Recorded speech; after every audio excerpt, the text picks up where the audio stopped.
Working from home does not have to be uncomfortable for you or your employees. With the recent COVID-19 outbreak around the world, many employers have initiated their BCP processes, which includes having employees work from home or work remotely. So this is something new, especially to businesses in Asia and in Singapore. It's very typical and very common for employers in Asia to only believe that their staff is doing work when they are physically in the office sitting at their desk. And the weight then comes back onto your shoulder as the manager or as the business owner. I believe that remote working is here to stay. I think the COVID-19 situation has simply acted as a catalyst to push forward this new way of thinking, this new way of working. So both employers and employees have to understand that this is how the norm will be.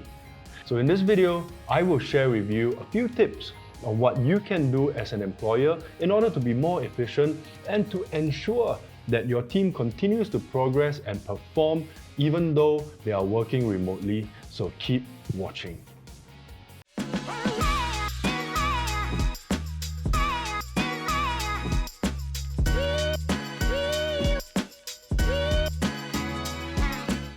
If we've not met, my name is Felix, and today I want to share with all business owners and managers 3 potential risks of managing a remote working environment. I will also give you 4 tips to manage your business and employees remotely while maintaining productivity and performance. Let's get right to it. Remote work is a relatively new working style that has been gaining popularity in recent years, especially this year. So it was first introduced to break the norm of a traditional work setting, as it allows employees to work outside of a traditional office environment and during their own hours as well. The underlying concept here is that work does not need to be done in a specific place to be completed efficiently and effectively. In this video, I will be sharing with you 3 potential risks and considerations that you need to consider before implementing a remote working environment. I will also share with you 4 tips for you to consider and look at when deploying a remote work environment. So keep watching. While there are incredible benefits to be reaped, it is important to assess the risks involved and decide whether this is the best move for your company.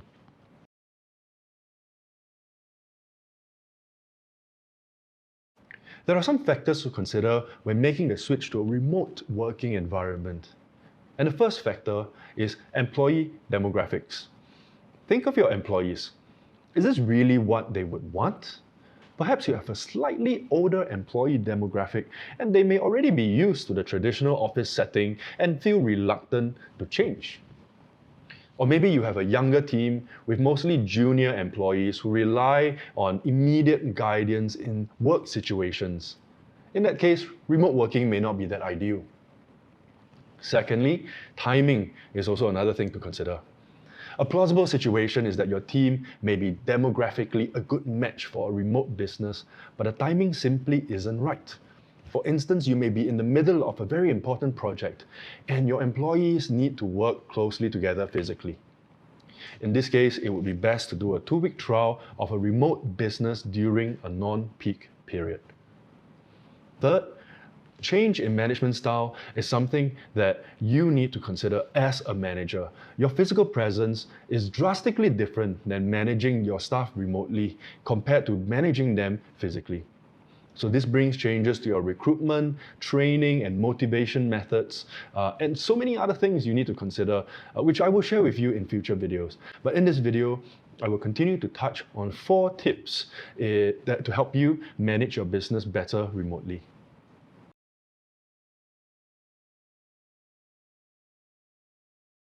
Considering employees can be located anywhere in the world, the most logical method of conducting training is through an online platform.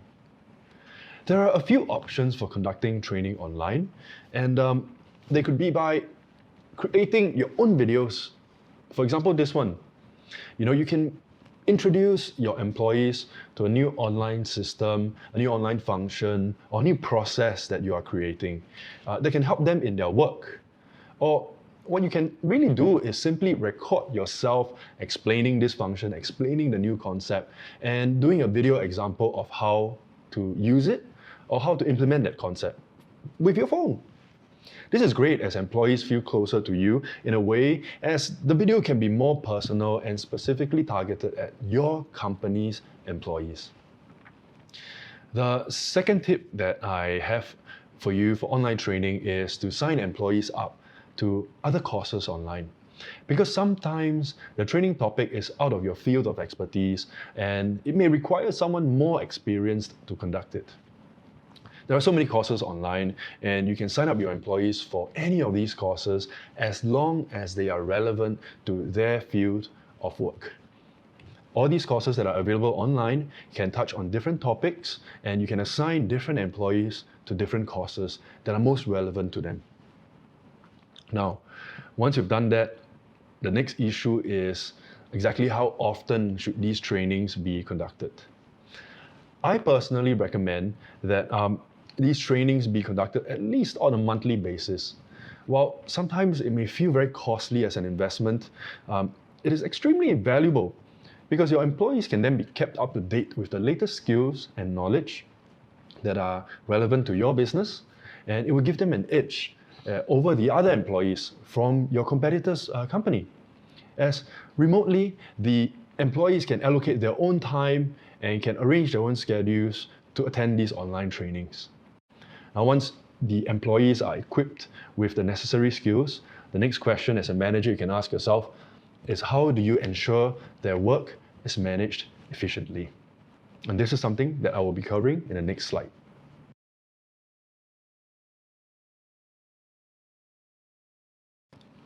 Allocating work is crucial for keeping your employees on track. With the autonomy of letting them work anywhere and at any time of the day, the risk of becoming directionless is inherently present. So, to ensure employees are kept on track, they should be allocated work regularly in a systemized format. Now, this format can preferably be in the form of small goals that they can go through daily and move on accordingly, similar to a to-do list with an increasing level of importance. This reduces the chance of employees feeling overwhelmed while they are doing work remotely. Work allocated to your employees should also be easily tracked by you to help maintain consistent progress. It is also very important to provide a deadline as employees need to be clear when the deadline is coming up. When are you expecting them to produce results? This needs to be very, very clearly stated. However, managing work can sometimes be a challenge if there is a lack of understanding between both parties, your managers and your staff. So I'll be covering in my next video how we can communicate more effectively and efficiently with our employees in a remote work environment. Let's move on to the next slide.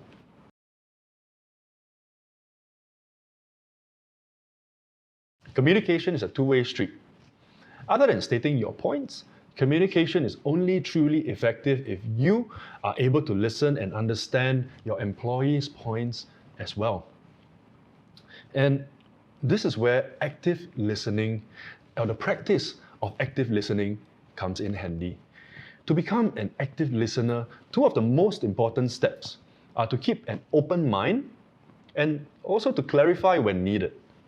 One of the barriers to communication is close-mindedness, which happens when you disagree with a point that your employee has raised, and any subsequent information you hear about it is just naturally blocked out as a result.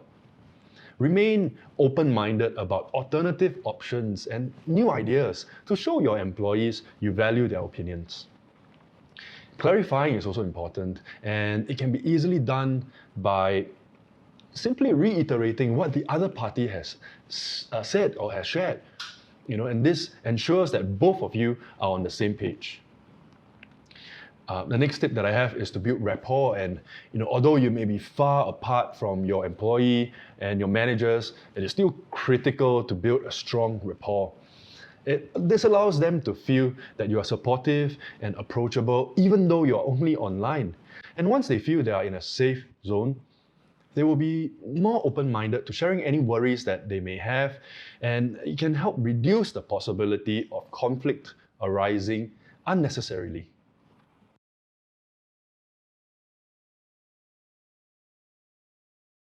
So I'm adding a bonus slide to this video to talk about a piece of software that has proven very useful to millions of remote businesses, including ours, which is actually not entirely remote. I'm referring to Google Drive, although there are other alternatives available such as Dropbox and Box.net. Working remotely really means that any information that your employees need should be readily accessible. And as a file storage and synchronization system, Google Drive provides a convenient and simple platform that can be accessed by all your staff. For example, training videos that were previously mentioned earlier can be uploaded in Google Drive folders and shared with all your staff to watch in their own time. Another example would be if a new staff joins your company, they will also have a platform to conveniently refer to company documents. They can refer to previous work done by your other employees in order to get a clearer idea of your expectations. It helps them with their OJT, on-job training as well. So in future videos, I will be covering on a lot more software and online websites that can help you manage your remote working environment easier and more efficiently. So keep watching and I'll share more with you in the future. If you're considering implementing a remote working environment in your company and want to learn more, want to get more tips and more ideas on how you can do it more efficiently, just sign up below and I will personally get in touch with you. Stay safe and work hard.